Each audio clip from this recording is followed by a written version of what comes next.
بیا تا گل برافشانیم و می در ساغر اندازیم، فلک را سقف بشکافیم و طرحی نو در اندازیم. وگر غم لشکر انگیزد که خون عاشقان ریزد، من و ساقی به هم تازیم و بنیادش براندازیم.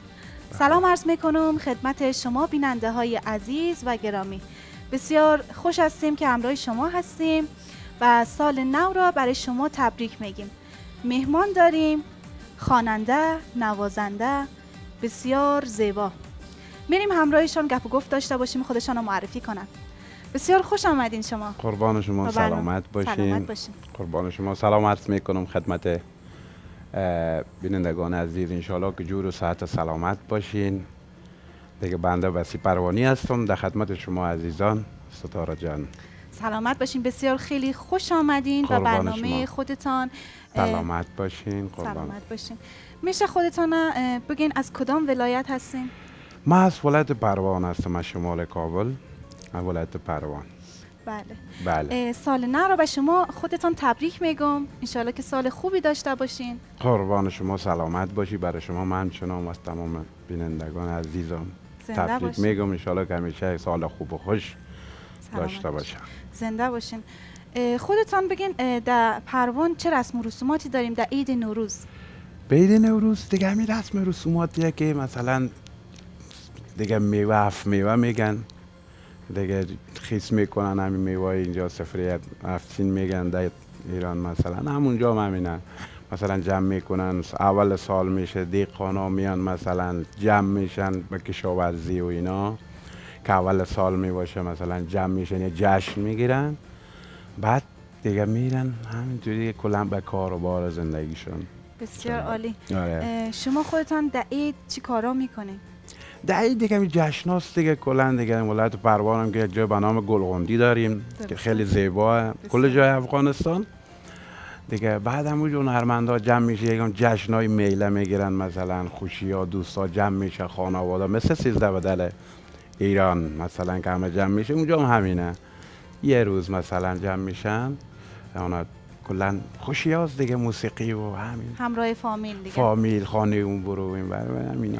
امسال عید نوروز یا همون سال نو برابر شده با ماه مبارک رمضان. بله. شما چه حسی دارین، چه گفتنی دارین؟ دیگه انشالله که یک عید خوب و خوش باشه، مشکل نیست. ماه مبارک هم که ماه رحمت است.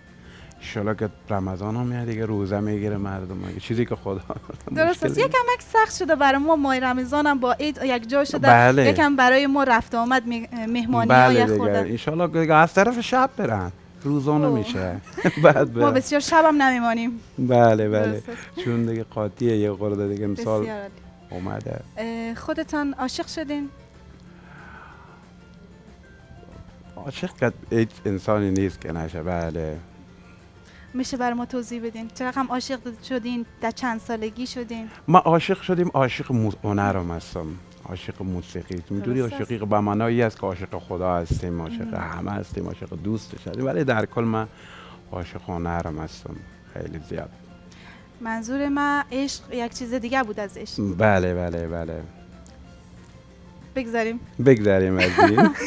یه خورده سخت است برایتان توضیح دادم. داستان داره. خب داستان داره. حالی خیلی جالب شد. داستان داره، پس باید داستانش برای ما حتما بگید. نه زیاد میشه. برو بی خیال شی میاره. خیر باشه. شما خودتان چند سال میشه در موسیقی فعالیت دارین؟ موسیقی تقریبا 16-17 سال میشه.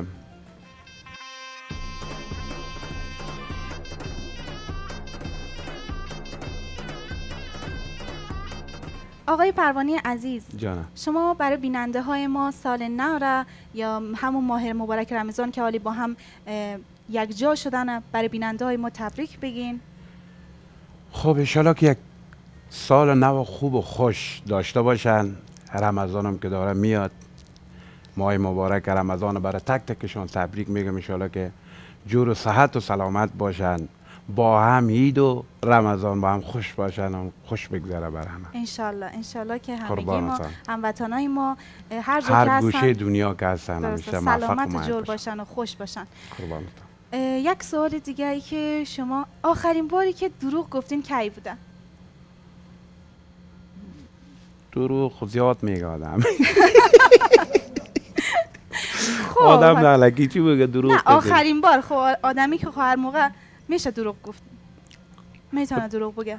خب یه جایی میشه مثلا خب فراموش میکنه آدم، یک جایی میره مثلا میگه 10 دقیقه دیگه میام، 10 دقیقه می 20 دقیقه میشه، مثل خب امروز. دروغ میشه دیگه، مثل امروز مثلا چون ترافیک بود. خب بسیار عالی. خب دروغ نمیشه دیگه. به دروغ هیچ نمیشه. یک طنز یا فکایی، یک داستانی که مثلا براتون خاطره شده اگه برای ما تعریف کنین بیننده های ما گوش کنن و خوشحال شون. طنز فکایی یا یک خاطره که برای شما خیلی جالب بوده. خاطری همین بوده که یک جای مجلس رفتیم، آقا داماد تشریف بود، قرار بود تشریف بیاره دیگه، کلا آماده بودیم که مثلا می الان داماد میرقصه، کلگی هنرمندا آماده بودن که دیگه الان داماد میزنیم و مثلا میرقصه و تمام میشه میره. آقای داماد اصلا نیومد کلگی همینجوری ما گفت داماد قهر کرده رفته. همون شب عروسیش به هم زده بود. اونجا برای ما یک خاطره خیلی هم خنده دار بود، هم دیگه ناراحت کننده بود. این آره شاید پشیمان شده دقیقه 90. دقیقاً همین بود. آره بسیار عالی، چه خاطره جالبی. آره این جالبیش این بود که کلا منتظر بود که داماد میاد دست بزنه و هیچ داماد نیامد. این داستانش جوری شد. بسیار عالی. برای ما شاید خنده دار باشه ولی برای آره خودشان فکر نمی‌کنم. بسیار عالی. عالی، برای شما اگه یک چراغ جادو بتن و بگن که 3 تا آرزو میتونین بکنین، چه آرزویی دارین؟ چی متوجه نشدم؟ یه بار دیگه بگو. قول چراغ جادو. خب برای شما بگن که 3 تا آرزو میتونین بکنین. خب چه آرزویی میکنین؟ یه آرزوی موفقیت.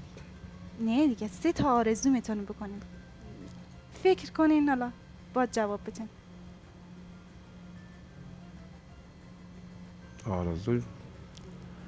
آرزوی سلامتی خودت. برای من اگه یک همچین موقعیت پیش بیاد 3 تا آرزو داشته باشم، فکر میکنم که خیلی آرزوها دارم. 3 تاش فکر کنم از 3 تا بیشتر میشه. اینجوری که آرزو خود زیاد دارن، مثلا که به موفقیت خودت که چیزی که میخوای برسی، آرزو زیاد از دیگه نمیشه کدامش گفت.